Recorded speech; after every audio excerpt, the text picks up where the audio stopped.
শুভেচ্ছা। বাঙালিয়ানা প্রদোষের সংবাদে স্বাগত। শুরুতেই শুনে নিচ্ছি সংবাদ শিরোনাম। এবারের জাতীয় সংসদ নির্বাচনের রাজনীতিবিদ নয়, মূল অংশগ্রহণ ব্যবসায়ীদের। বৈধ প্রার্থীর মধ্যে 44% ব্যবসায়ী। মুক্তিযুদ্ধের অন্যতম সেক্টর কমান্ডার মীর শওকত আলীর জন্মদিন আজ।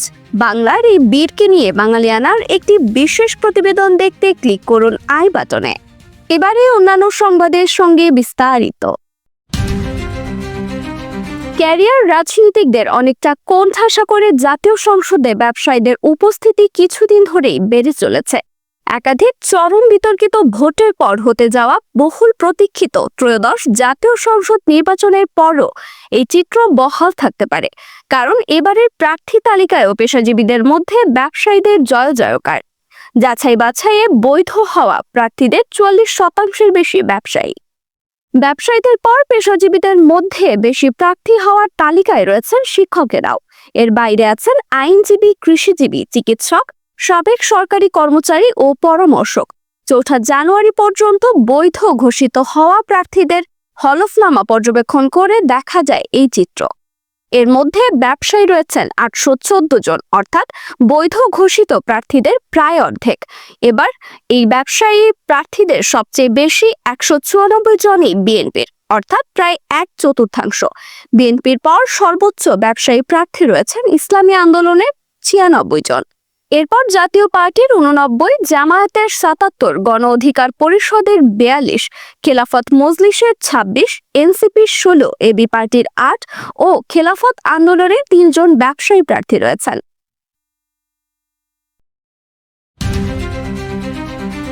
ইরানে চলমান বিক্ষোভ ঘিরে দেশটির সরকারের সঙ্গে আবারও মুখোমুখি অবস্থানে চলে গেছে যুক্তরাষ্ট্র।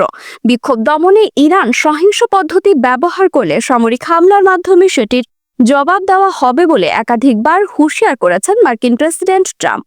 এর মধ্যেই 1/2 বিক্ষোভকারী নিহত হয়েছেন। গ্রেপ্তার করা হয়েছে 2500 জনেরও বেশি মানুষকে। এমন পরিস্থিতিতে ইরানে মার্কিন হস্তক্ষেপের সম্ভাবনা নিয়ে আলোচনা করেছে যুক্তরাষ্ট্র ও ইসরায়েল।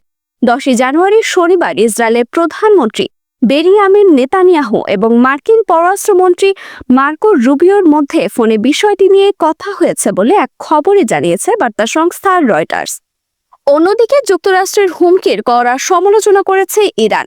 যে কোনো মার্কিন হামলার জবাবে মধ্যপ্রাচ্যে থাকা মার্কিন সামরিক ঘাঁটি এবং ইসরায়েলকে বৈধ লক্ষ্যবস্তু হিসেবে বিবেচনা করা হবে বলে রোববার ইরানের পার্লামেন্টকে জানিয়েছেন স্পিকার মোহাম্মদ বাকের কালিবাফ।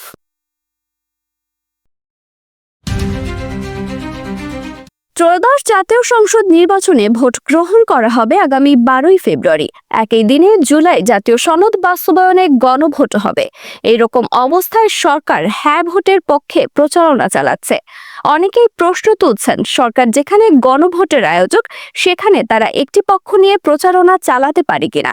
এ বিষয়ে প্রেস সচিব শফিকুল আলম বলেন, এটা নিয়ে কেউ কেউ দ্বিমত পোষণ করতে পারেন। আমরা স্পষ্টভাবে বলছি, সরকার এখানে হ্যাঁ ভোটের জন্য বলবে, জনগণকে বলবে। প্রেস সচিব বলেন, তাদের পেজগুলো ইতিমধ্যে বলছেন, সরকারের উপদেষ্টারাও বলছেন। এটা বলার মূল কারণ হচ্ছে এই সরকার হচ্ছে সংস্কারের সরকার। এই সরকার ঐকমত্য কমিশনের মাধ্যমে এই সংস্কারকে একটি প্রাতিষ্ঠানিকীকরণের চেষ্টা করেছে। এটাই এখন গণভোটে দেওয়া হচ্ছে।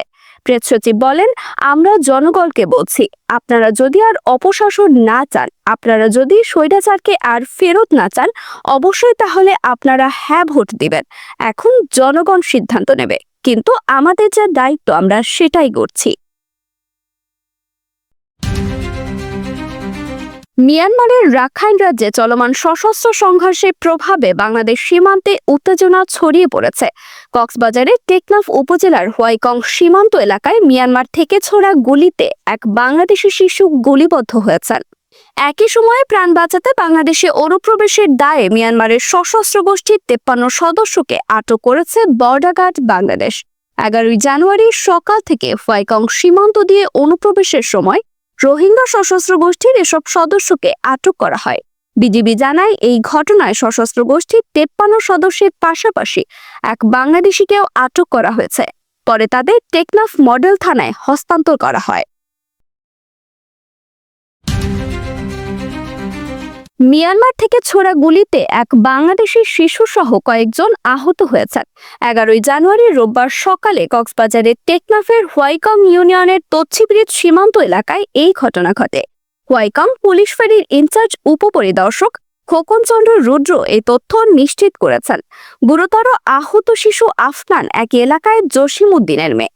এই ঘটনায় আহত অন্য ব্যক্তিদের পরিচয় তাৎক্ষণিকভাবে জানা যায়নি। সকালে তচ্ছিব্রিজ সীমান্ত এলাকার ওপারে মিয়ানমার আরাকান আর্মি এবং রোহিঙ্গা সশস্ত্র গোষ্ঠীর মধ্যে ব্যাপক সংঘর্ষ হয়। দুই পক্ষের মধ্যে ঘণ্টাব্যাপী গোলাগুলি হয়। এক পর্যায়ে রোহিঙ্গা সশস্ত্র গোষ্ঠীর সদস্যরা সীমান্তে শূন্যরেখা দিয়ে পিছু হটে। সকাল 9টার দিকে আবারও দুই পক্ষের মধ্যে তুমুল গোলাগুলি হয়। এ সময় মিয়ানমার থেকে ছোড়া গুলি সীমান্তের বাংলাদেশি এক বসতঘরে আঘাত হানে। চাপ কাটিয়ে বাংলাদেশের অর্থনীতি ধীরে ধীরে পুনরুদ্ধারের পথে। ধীরগতি হলেও মূল্যস্ফীতি কমেছে। জাতিসংঘের অর্থনীতি এবং সামাজিক বিষয়ক বিভাগের বৈশ্বিক অর্থনৈতিক পরিস্থিতি ও সম্ভাবনা 2026 প্রতিবেদনে বাংলাদেশ বিষয়ে এমন কথা বলা হয়েছে। প্রতিবেদনে বাংলাদেশ বিষয়ে বলা হয়েছে, 2024 ও 2025 সালের তুলনামূলক কম প্রবৃদ্ধির পর 2026 সালে বাংলাদেশের জিডিপি প্রবৃদ্ধি 5.1% উন্নীত হতে পারে। তবে উচ্চ সুদের হার, বৈদেশিক মুদ্রার চাপ এবং সরকারি ঋণের পরিমাণ বাড়তে থাকায় মধ্যমেয়াদে অর্থনীতিতে ঝুঁকি রয়েছে। প্রতিবেদন অনুযায়ী দক্ষিণ এশিয়ায় 2025 সালে মূল্যস্ফীতি উল্লেখযোগ্যভাবে কমেছে। তবে বাংলাদেশের ক্ষেত্রে মূল্যস্ফীতি এখনো বেশি। মূল্যস্ফীতিকে বাগে আনতে আইএমএফ এর পরামর্শ মেনে বাংলাদেশ ব্যাংক কঠোর মুদ্রানীতি বজায় রেখেছে, যেখানে ভারত, পাকিস্তান ও শ্রীলঙ্কা সুদের হার কমাতে শুরু করেছে। জাতিসংঘের মধ্যে খাদ্যপণ্য এবং আমদানি নির্ভর জ্বালানির দামের ঝুঁকি বাংলাদেশের মূল্যস্ফীতি পুরোপুরি নিয়ন্ত্রণে আসার পথে প্রধান বাধা। দক্ষিণ এশিয়ার গড় অর্থনৈতিক প্রবৃদ্ধির তুলনায় এখনো পিছিয়ে আছে বাংলাদেশ। জাতিসংঘের হিসেবে 2026 সালে এই অঞ্চলের সামগ্রিক প্রবৃদ্ধি 5.6% হতে পারে। এর মধ্যে ভারত প্রায় 6.6% প্রবৃদ্ধি ধরে রাখতে পারে। ভুটান 6% বেশি প্রবৃদ্ধি বজায় রাখবে। শ্রীলঙ্কা ও মালদ্বীপে প্রবৃদ্ধি 4% আশপাশে সীমিত থাকবে।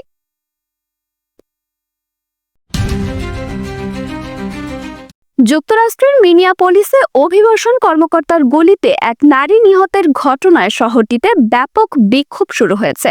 10 জানুয়ারি শনিবার কনকনে শীত উপেক্ষা করে রাজপথে নামেন 10,000-এর বেশি মানুষ। কেন্দ্রীয় সরকারের অভিবাসন বিরোধী অভিযানের প্রতিবাদের সপ্তাহান্তে দেশজুড়ে 1,000-এর বেশি সমাবেশের ডাক দেওয়া হয়েছে। গত বুধবার ইমিগ্রেশন অ্যান্ড কাস্টমস এনফোর্সমেন্টের এক কর্মকর্তার গুলিতে 37 বছর বয়সী রেনি নিকোল গুড নিহত হন। তিনি মিনিয়াপলিসে আইসের কার্যক্রম পর্যবেক্ষণকারী একটি স্বেচ্ছাসেবী সংগঠনের সদস্য ছিলেন। এই হত্যাকাণ্ডকে কেন্দ্র করে মিনেসোটার ডেমোক্র্যাট নেতাদের এবং প্রেসিডেন্ট ডোনাল্ড ট্রাম্পের প্রশাসনের মধ্যে চড়া উত্তেজনা বিরাজ করছে।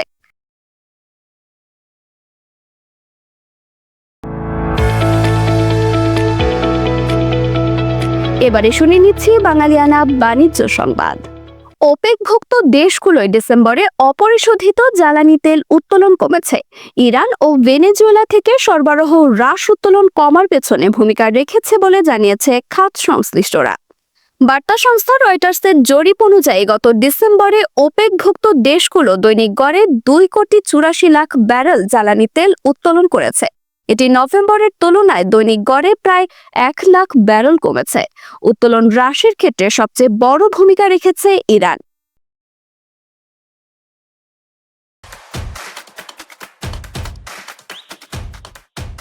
এবারে শুনে নিচ্ছি বাঙালিয়ানা ক্রীড়া সংবাদ। বৃষ্টির কারণে ম্যাচ পরিত্যক্ত হওয়ায় চলমান বিগ ব্যাশে প্রথম দল হিসেবে প্লে অফ নিশ্চিত করেছে রিশাদ হোসেনের হোবার্ট হ্যারিকেনস। রোববার সিডনি সিক্সার্সের বিপক্ষে হোবার্টের ম্যাচটি শেষ পর্যন্ত পরিত্যক্ত ঘোষণা করা হয়। ম্যাচ শুরুর পর টানা বৃষ্টিতে খেলা আর মাঠে গড়ায়নি। চলতি টুর্নামেন্টে এখন পর্যন্ত সবচেয়ে সফল স্পিনার রিশাদ হোসেন এই ম্যাচে বল করার সুযোগই পাননি। 9 ম্যাচে তার উইকেট সংখ্যা 11। বাঙালিয়ানা প্রদর্শের সংবাদ শেষ হলো। ধন্যবাদ।